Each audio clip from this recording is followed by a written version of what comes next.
Bonjour, je suis Hakim Lalem et je vous propose ma chronique du dimanche 12 juillet 2020. Elle s'intitule La Grande Halota. Je ne sais plus où j'en suis. Est-on dans la semaine port de la bavette obligatoire en voiture ou dans la semaine conduite sans bavette autorisée? Le couvre-feu sanitaire, c'est la quinzaine en mode 13h-5h ou plutôt 20h-7h. Mouton, pas mouton. Plage ou baignoire. Tunisie ou maison.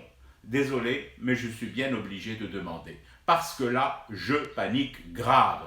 Au gendarme qui me verbalisait l'autre jour pour non-port du masque au volant, je tentais vainement de lui montrer du menton que juste derrière lui, à quelques mètres à peine, en contrebas de la route, il y avait un enclos de vente de moutons implanté là de manière sauvage. Rien. Il est resté sur le PV. Et j'ai même cru entendre les rires gras des moutons qui se foutaient un chouïa de ma tronche verbalisée. La multiplication des messages tue le message. Je ne sais plus quel sémiologue a dit ça, mais pour ne plus avoir l'air bête devant des ovins hilars, j'ai décidé de me munir de post-it. J'en mets partout, même sur ma bavette.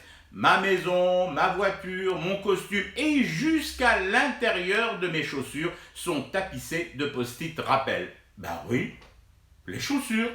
C'est ce qu'on enfile tous les matins, n'est-ce pas? Et en enfilant ces pompes, c'est tout de même plus pratique de lire collé au fond un mémo qui te rappelle que c'est la journée semi-confinement conditionnel avec sursis pour ta commune.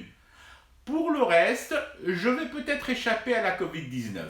Par contre, à la schizophrénie et à la folie dépressive, c'est moins sûr, beaucoup moins sûr. Heureusement qu'il est encore permis tous les jours, sans restriction horaire, au nez et à la barbe des moutons, de fumer du thé pour rester éveillé à ce cauchemar qui continue. C'était Hakim Lalem, je vous retrouve demain. En attendant, et plus que jamais, prouvez votre amour des autres et de la vie en adoptant les gestes barrières.